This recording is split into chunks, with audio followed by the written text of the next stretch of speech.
歡迎嚟到基督化管理教室第一個系列嘅第17集。我係呢個系列嘅老師 Anissa。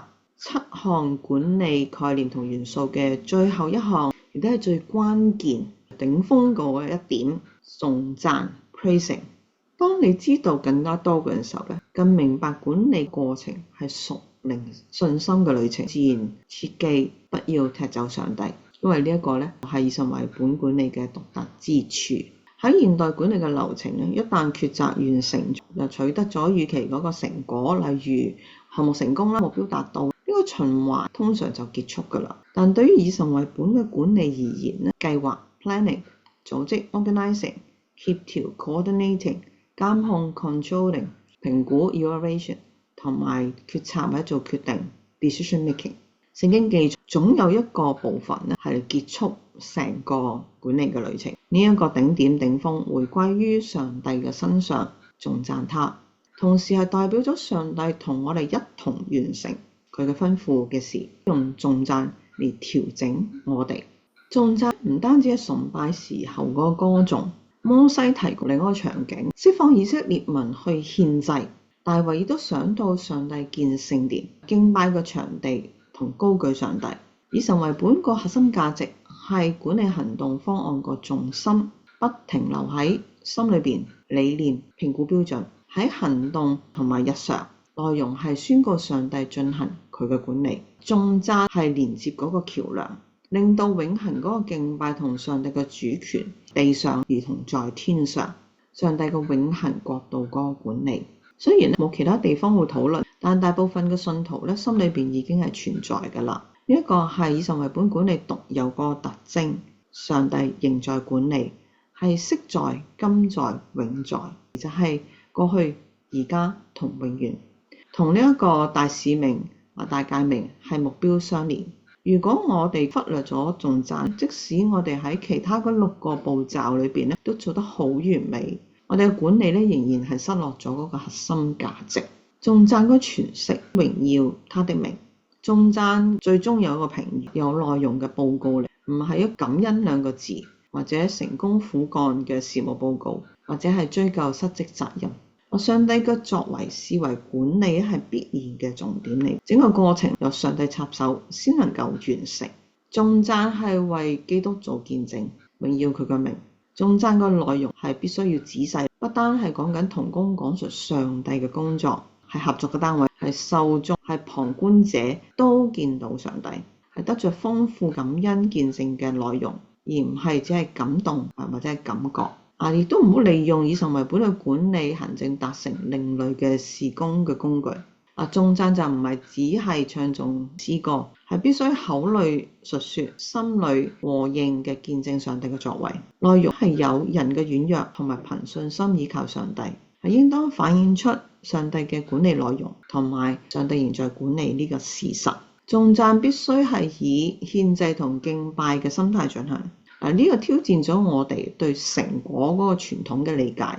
管理嘅評估結果好似數據、資源、故事都唔係陳列品，而係應該祭物，係喺特定嘅主日裏邊敬拜及定期嘅獻祭，係日常嘅管理，守住受託嘅吩咐同職分，對主人獻上嘅祭物，包括咗能力、時間啦、心意等等，向住上帝嘅計劃標杆直跑。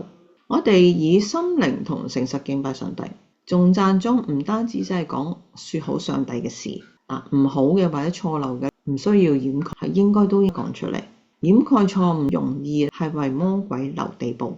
誠實交代問題係管理人面對認罪悔改、尋求上帝饒恕嘅時間。箴言嘅8章13節勸告我哋承認且離棄過犯，必蒙憐憫。頌讚同感恩呢，係唔需要依賴專業主義、物質主義或者人嘅權柄，但係要依靠聖靈。每人都可以頌讚上帝，關鍵係在於突破以人為中心嘅限制。就好似但以理書記載2個皇帝親眼見到上帝嘅管理，只有上帝係主人，突破咗阻攔、危機、轉機，就承認上帝仍在管理嘅。頌讚係具有超越時間同空間永恆嘅價值。頌讚使用上帝嘅留名作為永不磨滅嘅證據，似以賽亞書所強調，我哋嘅管理成果應該係為耶和華留名。管理嘅理念超越咗世上標準同結果嘅習慣，係實踐信徒生命嘅一種。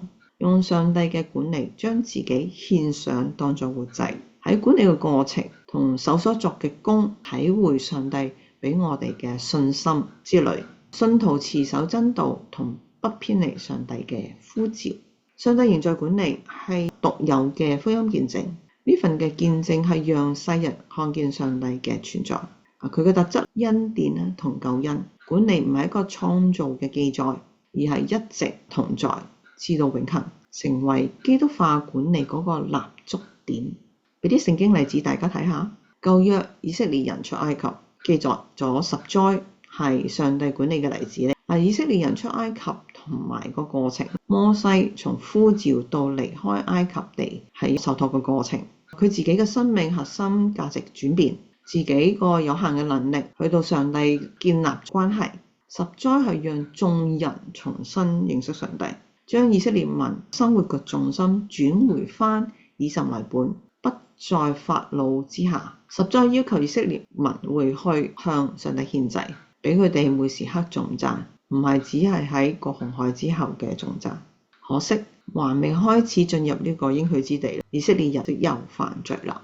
另外一個例子係路加福音嘅17章11至19節，10個麻風病人嘅提醒。耶穌就治好10個麻風嘅病人，記載頌讚係核心之一，係只有一位嘅外邦人翻嚟歸榮耀給父上帝。縱使10個麻風病人係得到所求嘅潔淨，達成佢哋嘅目的同埋意願。耶穌提問帶出一個評估，佢唔係10個都潔淨嗎？另外9人在哪裡？除了這外邦人，將沒有別人回來歸榮耀給上帝嗎？單單達成目標係唔足夠嘅。嗰9個冇翻嚟，冇頌讚，失落最寶貴嘅核心價值，耶穌基督。呢一個翻嚟嘅咧，佢頌讚啦，得到耶穌對佢哋話：起來，走吧，你的信救了你。頌讚與信心係緊密相連嘅。到我哋小總結嘅時間啦。頌讚將管理理念同我哋嘅屬靈喺世上生命連起嚟，生活同埋侍奉，執行管理整個流程同永恆嘅敬拜，同上帝嘅主權連接起嚟。我哋要將呢個管理同所做嘅事以及成果係視為一個祭物獻上，公開見證上帝嘅作為，使上帝仍在管理係成為真正榮耀佢嘅名，讓相信嘅未信嘅留下一個不磨滅嘅證據。